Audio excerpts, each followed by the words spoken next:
Жастар арасындағы бұқаралық спортты дамыту президенттің тапсырмасы. Осының негізінде Мақтаарал ауданына қарасты елді мекендерде спорттық нысандардың саны артып келеді.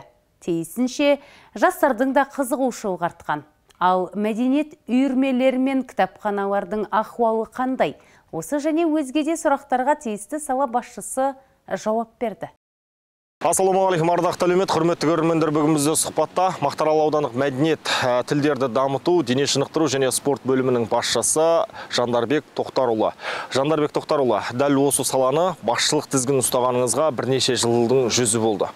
Жалпы қазіргі таңда Мақтаарал ауданында дәл осы спорт саласында қандай жұмыстар атқарылып жатыр және бұқаралық спортты дамыту бойынша қандай жұмыстар жүргізіліп жатыр? Осы уақытта тоқтала кетсеңіз әуелі. Ассалаумағалейкум.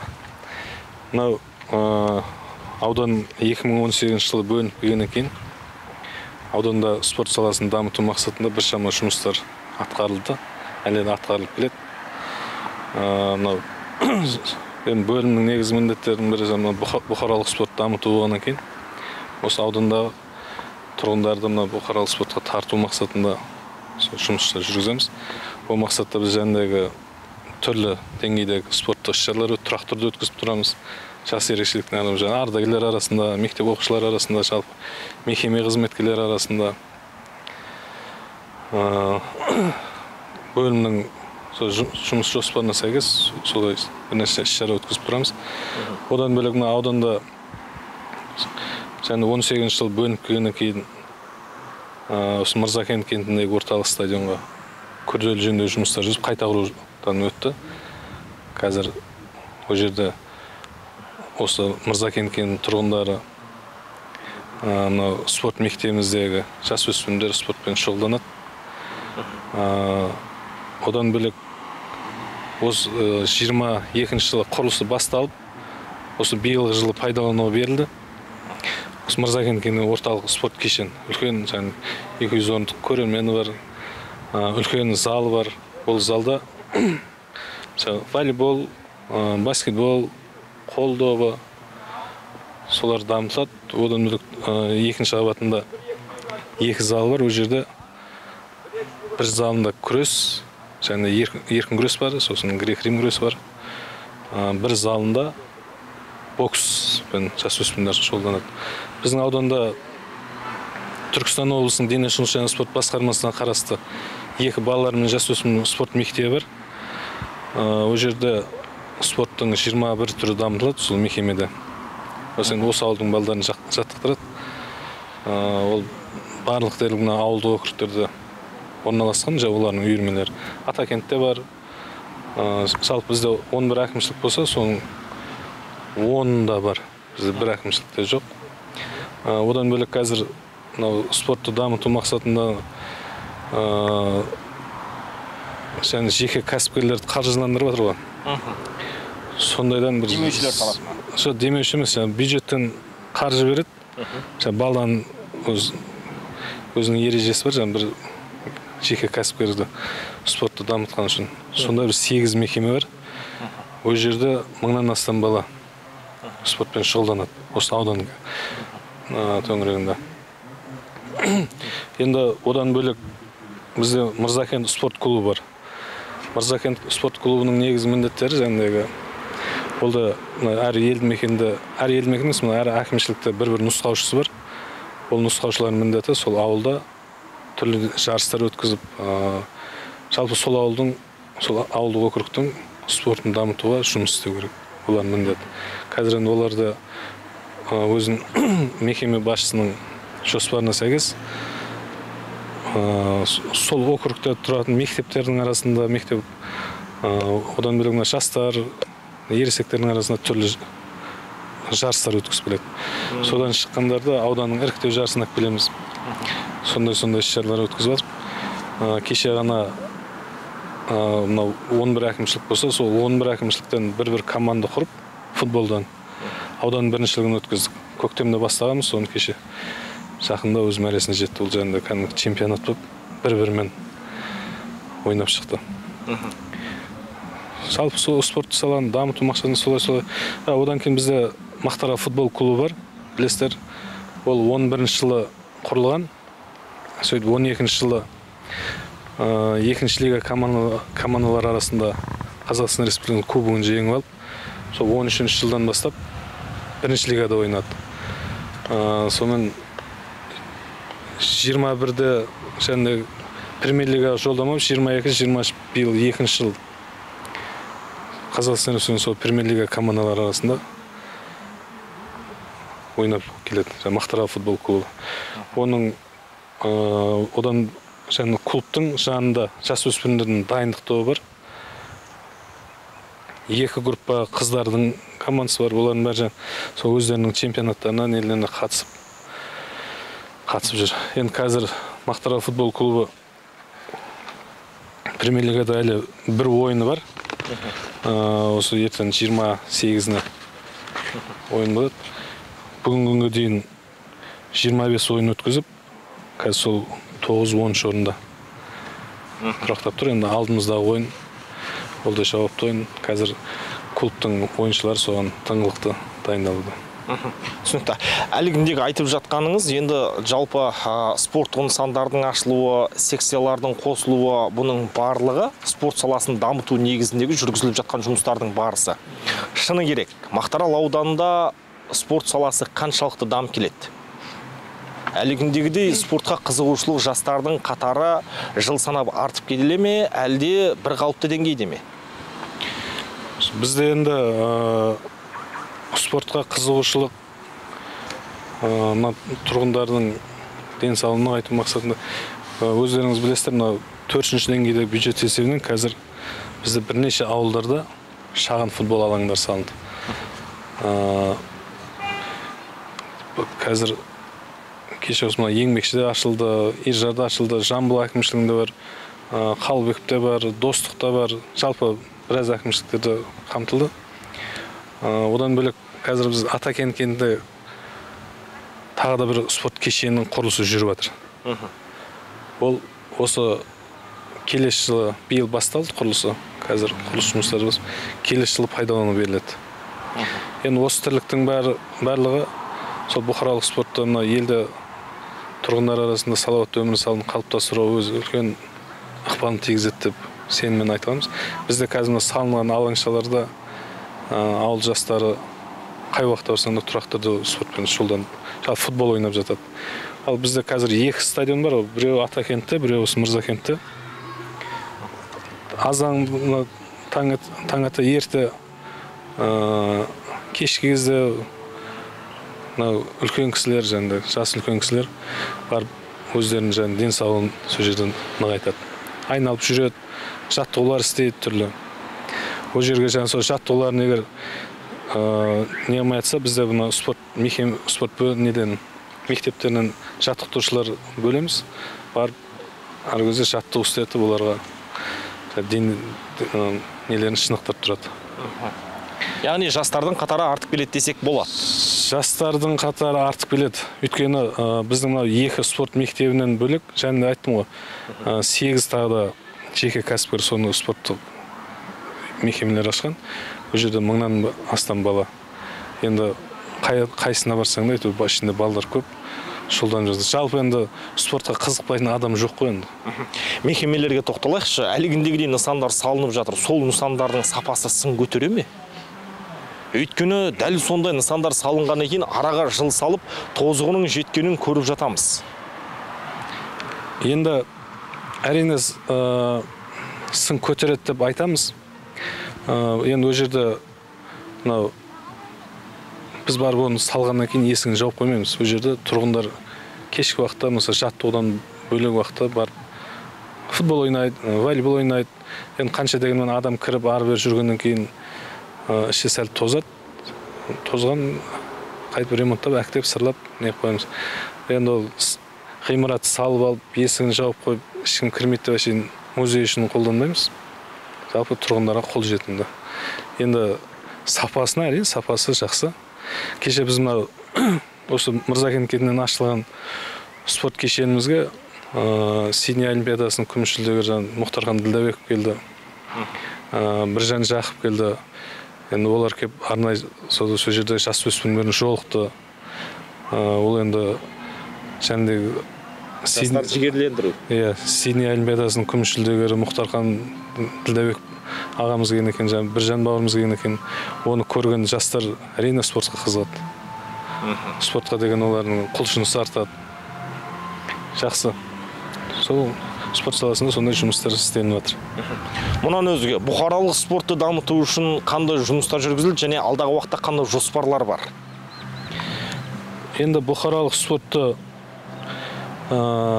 біздің енді былай ғой, спорт мектептерімізде, спорт бөлімімізде, бізде спорт мектептеріндегі бұлар 16 жасқа дейін, 17 жасқа дейін балдар ұстайды, жас балдарды. Оларды спортқа тарту, мысалы, бұқаралық спорт. Енді мысалы, бізде қазір 2000-нан астам, және 2 мектепте, бізде клубта бәрін қосқанда 2000-нан астам жас өспірім бар ғой. Олардың бәрі енді әрине тілектес, біз бірақ бәрі де олимпиада чемпионы болып кетпейді ғой. Әлем чемпионы болып. Сол біз енді фундаментін жақсылап қойса, біздің жаңағындай жаттықтырушы ағайларымыз. Сол ары қарап өздерін жалпы спортпен айналысуға көп адам сөйтіп тартып жүреді. Енді бұқаралық спортты жаңағындай бір сөзімді айттым, түрлі мекеме қызметкерлер арасында студенттер, мысалы, бізде Атакенті колледж бар, сол жерде студент қыздар арасында жарыстар тұрақты түрде өткізіліп тұрады. Ол бөлімнің негізі міндеті болған екен, ол жұмыс тоқтамайды. Жарысты әшейін жарысты өткізбейміз. Ол жерден біз ұранмен бір, мысалы, спортшылар нашақорлық қарсы, спортшылар алкогольді ішімдікке қарсы деген сондай ұрандармен өткізіп қоямыз. Енді соның бәрін көрген жастар әрине бұқаралық спорт дамытуына оларды атсалысады деп ойлаймын. Мен өзіміздің де ұлдарымыз бар. Бізде сол ұлдарымызды спортқа беріп әйтеуір. Спортпен шұғылданған адам келешегі жаман болмайды ғой. Ол тәрбие бір жағы. Бос уақытында қазір телефон шығып, ары бері бүйтіп жатпай, спортқа барады, сабақтан бос уақытта спортқа барады. Спортпен шұғылданады, жарыстарға барады деген сияқты. Түсінікті. Дәл осындай жарыстарға барып жатыр енді. Республика көлемінде жарыстарға барды. Ағымдағы жылы Мақтаарал ауданынан қанша ел чемпионы шықты? Жас өспірімдер арасында жетістігіміз, енді өзіміздің ауданымызға жараса біраз жетістігіміз бар. Азия ойындарында бар, жүлделі орындардан көрініп кеткен жігіт қыздарымыз, ұлдарымыз бар.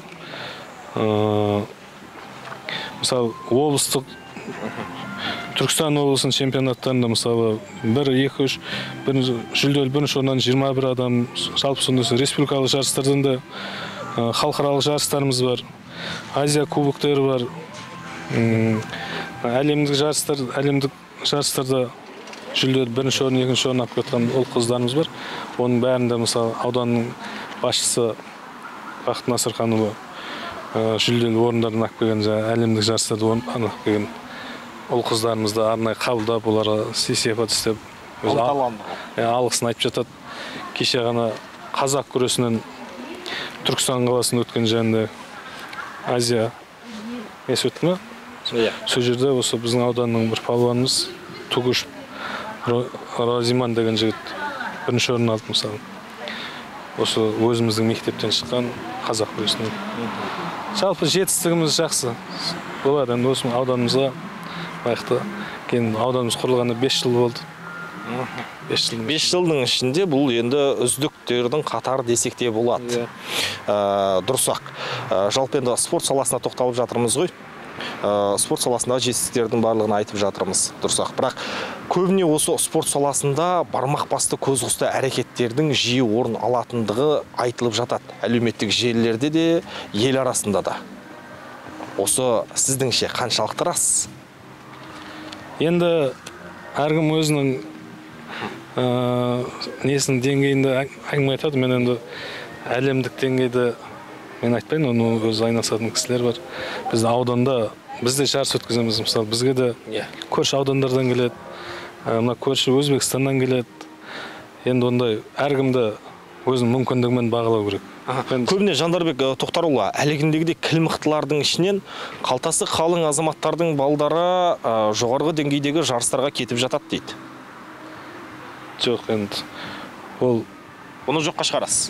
Жоққа шығарам. Себебі бізде айттым ғой, екі облысқа қарайтын екі мектеп бар. Одан бөлек өзімізде Мырзакен спорт клубы бар, кейін футбольный клуб.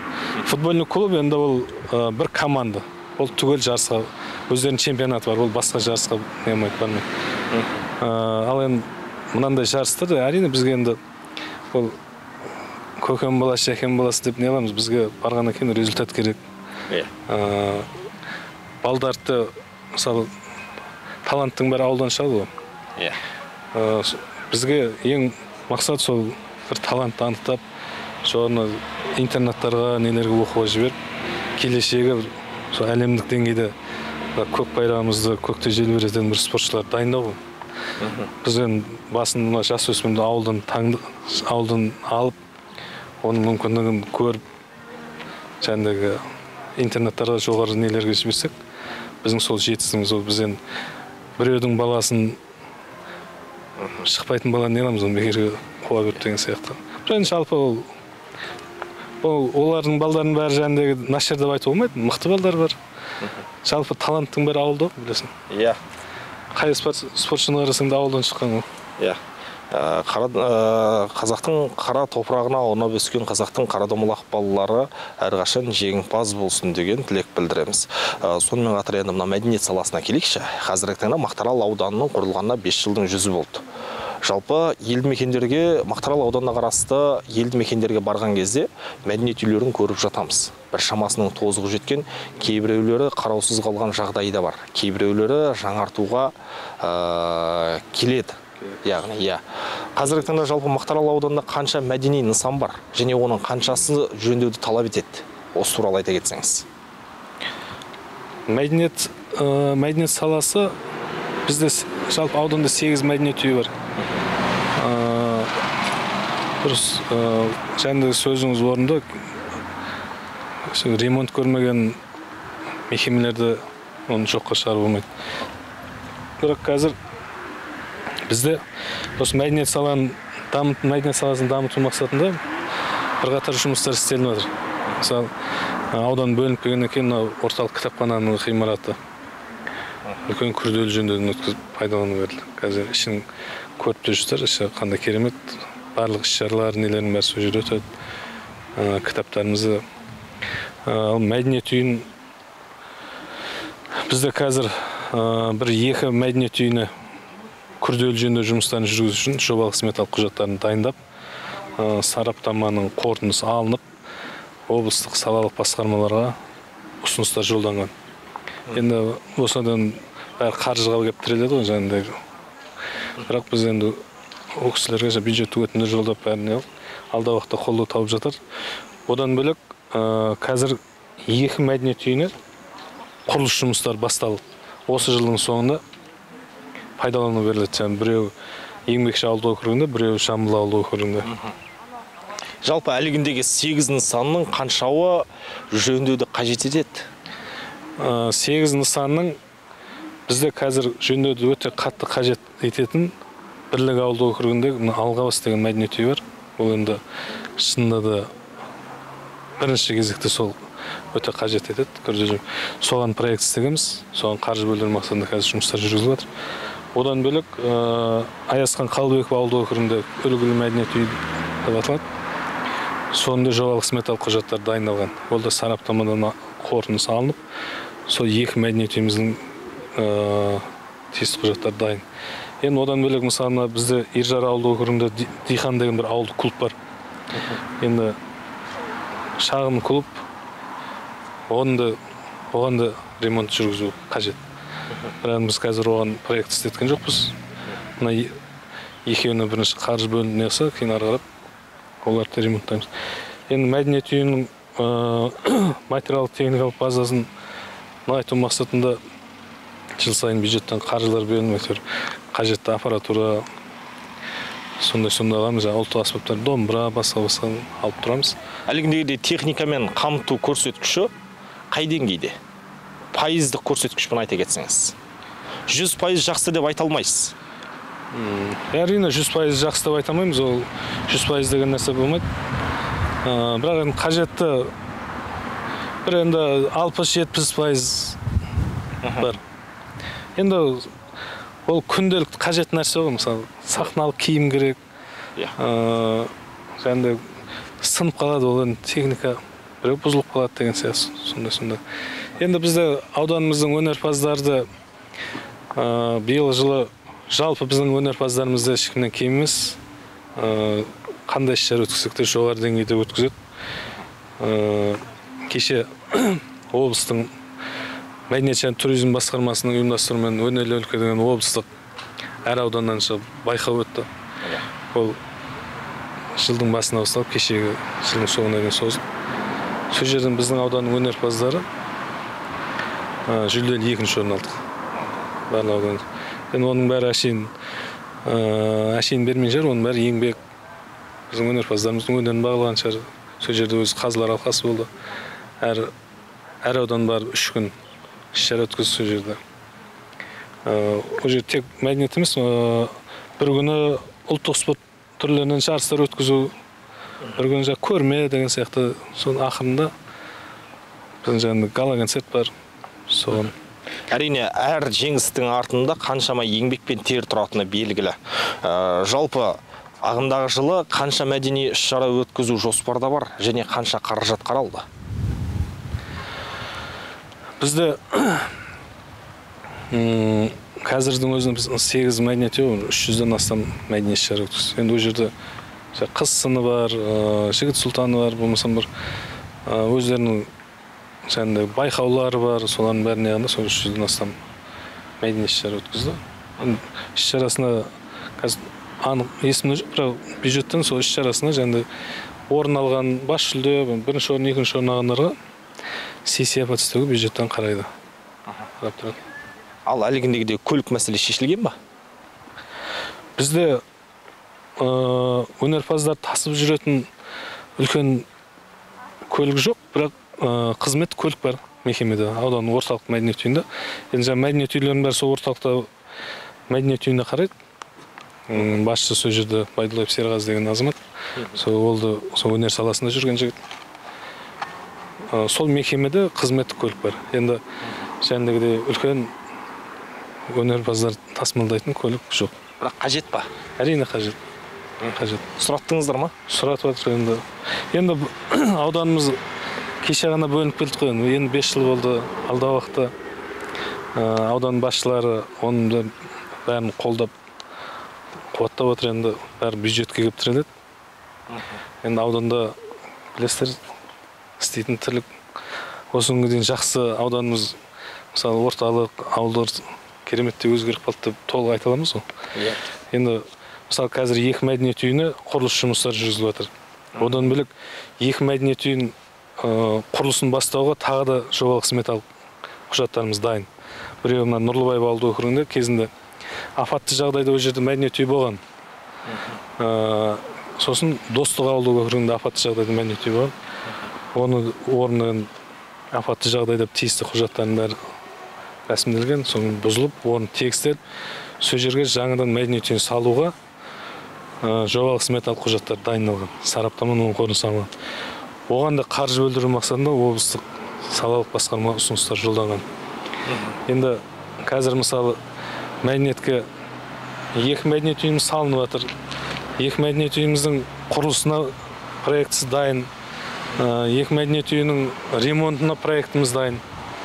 Енді осының бәрін ауданда мәдениет саласын көтеруге бет бұрыс деп толық айтуға болады. Енді әрине оның бәрі салынып жатса, осы елдің игілігіне пайдаланады ғой. Енді өзіңіз дәл осы салада жүргеніңізге қаншама жылдың жүзі болды. Бір сөзбен айтқан кезде дәл осы саланың жілігін шағып майын ішкен азаматтың бірісіз. Жалпы Мақтаарал ауданындағы мәдениет саласының даму көрсеткіші қай деңгейде? Біз енді осы аудан бөлініп келгеннен кейін, бір жылдан кейін спорт пен мәдениет қосты. Содан кейін мәдениет саласында да енді мен толық айта аламын, мәдениет саласының дамуға үлкен бетбұрыс бар. Бізде мысалы мәдениет үйлерінің жанынан үйірмелер жұмыс істейді. Ол жерде домбыра үйірмесі, жаңа ән айту, көп ән үйірме. Ол жерде балдарымыз мысалы өнерге, спортқа деген қызығушылық көп қой, негізі жақсы ғой ауданда. Жастардың да бетбұрысы жақсы. Әрине өзімізде домбыра тартқымыз келеді. Тілдерді дамыту саласына келейікші. Жалпы қазіргі таңда Мақтаарал ауданындағы әлегіндегідей билбордтар бар, немесе жаңа мекемелерге тағылған атаулар бар. Мен өзім жыл басынан бері бірнеше нысандарды байқадым. Қазақ тілінің мәртебесі сақталмағандығын. Яғни дәл осы қазақ тілінің мәртебесін сақтау қазіргі таңда президенттің де тікелей тапсырмалары аясында жұмыстар жүргізілу керектігі айтылған болатын. Дәл осы тапсырма аясында сіздер қандай жұмыс жасап жатсыздар? Бізде ауданда тілдерді дамыту орталығы бар, жұмыс істейді. 6-7 адам жұмыс істейді. Арнайы мекеме бар. Олар мемлекеттік тілді, одан кейін орыс, ағылшын тілдерін тұрғындарға оқытады. Біз енді өзіміздің жоспарға сәйкес арнайы жұмыс топ бар. Тілдер орталығынан басқа да мекемелерден әр кварталында сол жарнамаларды дұрыс жазылуына зерделеу жұмыстар жүргізіледі. Дұрыс жазылмай, тозып тұрған жерлер болса, дұрыс жазылмай тұрған жерлер болса, оларды ауыстыруға ықпал етеді. Жеке кәсіпкерлерге барып тілді, қазақ тілінің дұрыс жазылуын соның бәрін бұл әр кварталында жүргізіліп тұрады. Ол бойынша арнайы жұмыс топ бар. Істеп жатыр. Басшы ретінде сіздің қаншалықты назарыңызда? Енді менің қызметтік міндетіме осы нәрсенің бәрі жазылғаннан кейін, мен жұмысқа келгеннен кейін сол нәрселерді бірінші кезекте күніге таңертең 9-да жұмысқа келгеннен кейін тиісті басшылармен хабарласып, не жұмыс бар, бүгін не жоспар деген сияқты мәселелерді талқылап тұрамыз. Енді менің қызметтік міндетім ол. Сол міндетімізге сәйкес жұмыс істеуіміз керек. Олардың да жоспарын көреміз. Дұрыс қой, жұмыс болғаннан кейін кемшілік болады. Кейде бәріміздің де кемшілік болады. Ортаға салып отырамыз жаңағыдай. Мысалы бүгін мәдениет саласы не отыр, кітапханада не отыр. Тілдер орталығы, спорт саласында қандай іс-шара өткіземіз бүгін, қандай жетістігіміз бар деген сияқты нәрселер күнделікті. Міндетіміз сол болғаннан кейін сол нәрсені істейміз ғой. Кітапханаларға келейікші. Мақтаарал аудандағы кітапханалар қанша кітапхана бар, және кітап қорғанша, және оларды жаңарту бойынша қандай жұмыстар жүргізіліп жатыр? Бізде орталық кітапхана бар. Оған қарасты 17 кітапхана ауылда, ауылдарда орналасқанда. Және оның бәрі мәдениет үйлерінде орналасқан кітапхана бар. Кітапхананың да жұмысы оқырман тарту ғой. Сол оқырман тарту мақсатында іс-шаралар өткізу керек.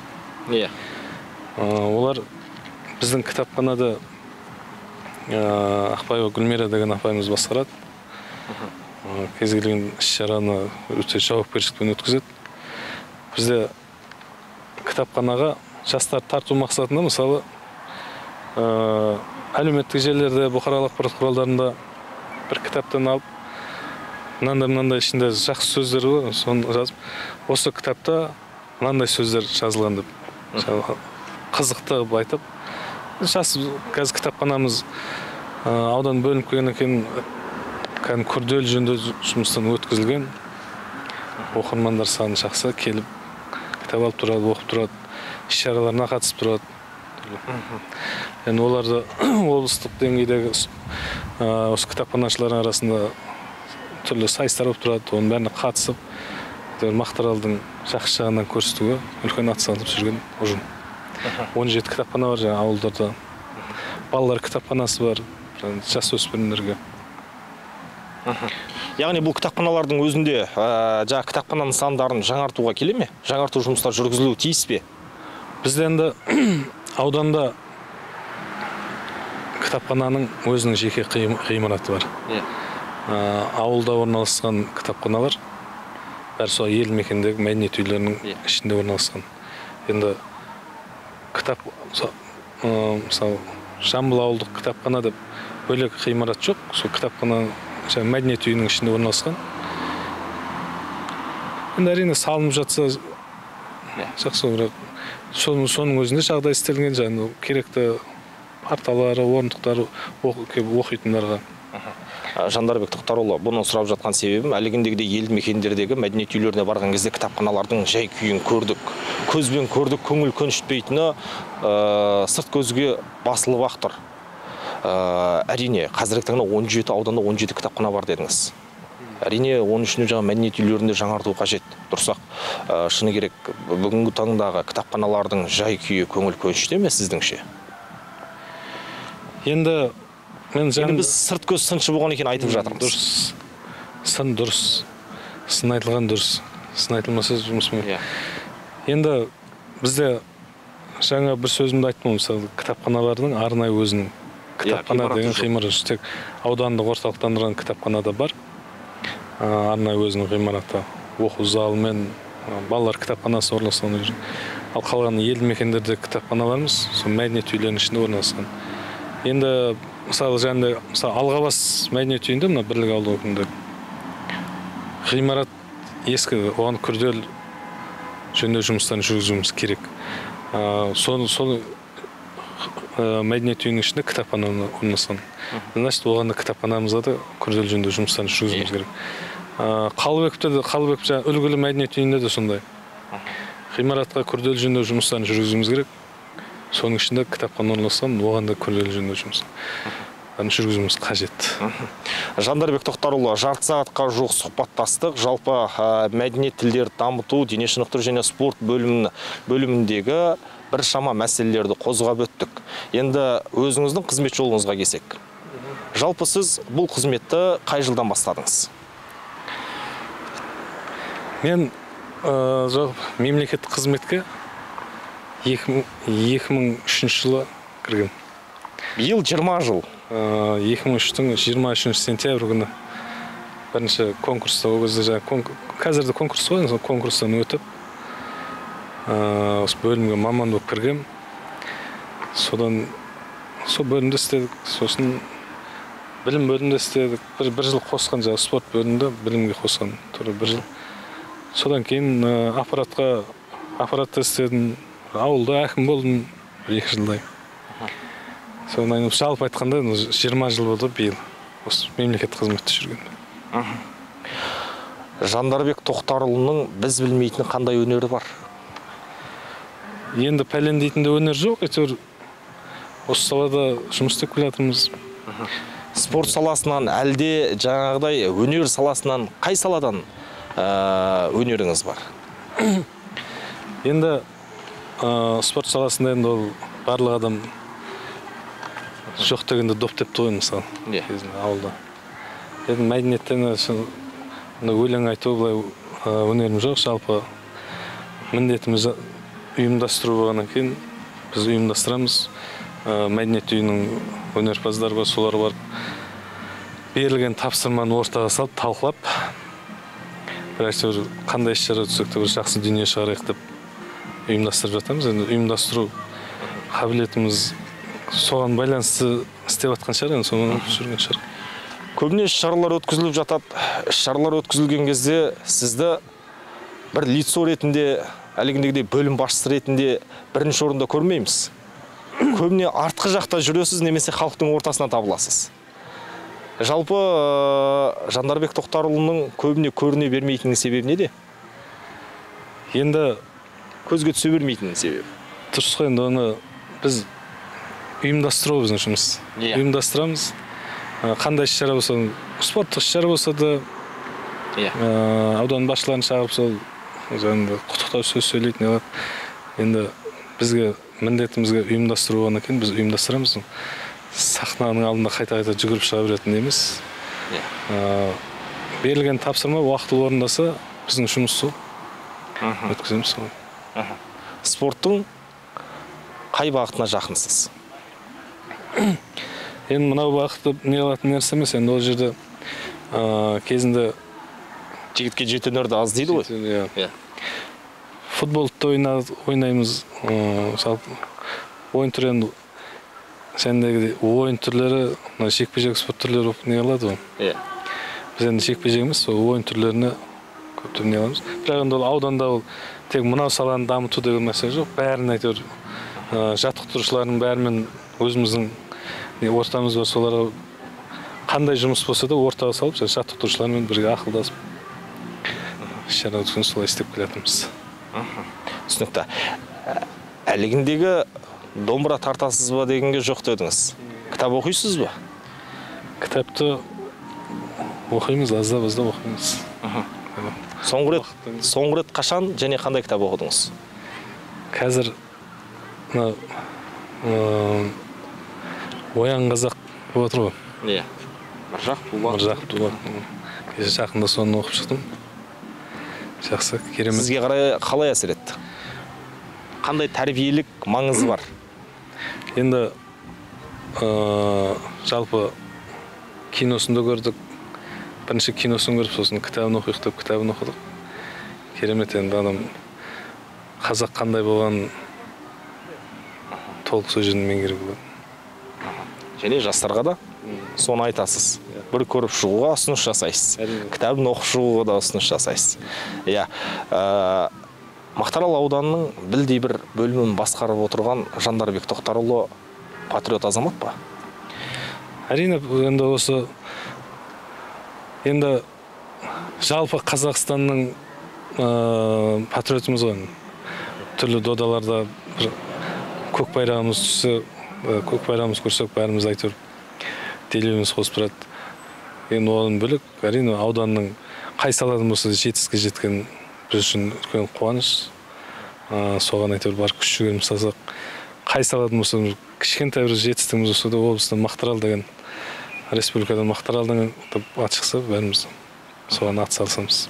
Жалпы бүгінгі таңда енді спортқа қызығушылығы артып келе жатқан жастарға, сонымен қатар Мақтаарал ауданының тұрғындарына айтарыңыз болса? Спортпен шынықсаң шымыр боласың дейді ғой. Ол әлемдік додаларда топ жарып, немесе олимпиада чемпион болу ол мақсат емес. Әр үйде әр адам өзі жаттығып, спортпен жаттығу істеп, енді көп қой оны жалпы. Шынықсаң шымыр боласың деген сол. Ұлттың дені сау болады, балдардың дені сау болады. Спорттың жалпы тәрбиесі жақсы ғой. Өздеріңізден көріп жүрсіздер ғой, түрлі жарыстарда, әсіресе мына жасөспірімдер арасында жарыстарда әнұранды қойғанда, жарыстың ашылуында неде әнұранды қояды. Біз енді жарысқа қатысушыларымыз өзі қолын көкірегіне қойып, кейде прям қатысушылар өздері кірісіп кетеді, сол кезде жайлап өлең қойсаң, өшірсең, ары қарап қатысушылардың өзі айтып шығады. Соның бәрі үлкен тәрбие шығар. Мысалы, ұлтқа деген сүйіспеншілік, патриоттық сезімдерін ояту сол шығар. Сондай әр үйде жайында жалпы елдің патриоты болу керек қой, елдің азаматы болып. Осы елдің жаны енді Қазақстан өзіміздің мемлекетіміз, бұның әр тасының өзін құрметтеуіміз керек деген сияқты. Спортпен шұғылдану керек. Жақсы жетістікке жетіп, әрине көк байрағымыз көкте желбіреп, бәріміздің қуанышымыз. Жалпы алдағы істеріңізге сәттілік тілейміз, ойға алған жоспарларыңыздың орындалуына тілектеспіз. Мақтаарал ауданының, Қазақстанның әлемдік додаларда қорғайтын азаматтар дәл осы жерден шыға берсін деген ниет білдіреміз. Құрметті көрермендер, бүгін бізде сұхбатта болған Мақтаарал аудандық мәдениет тілдерді дамыту, дене шынықтыру және спорт бөлімінің басшысы Жандарбек Тоқтарұлы. Аман сау болыңыздар.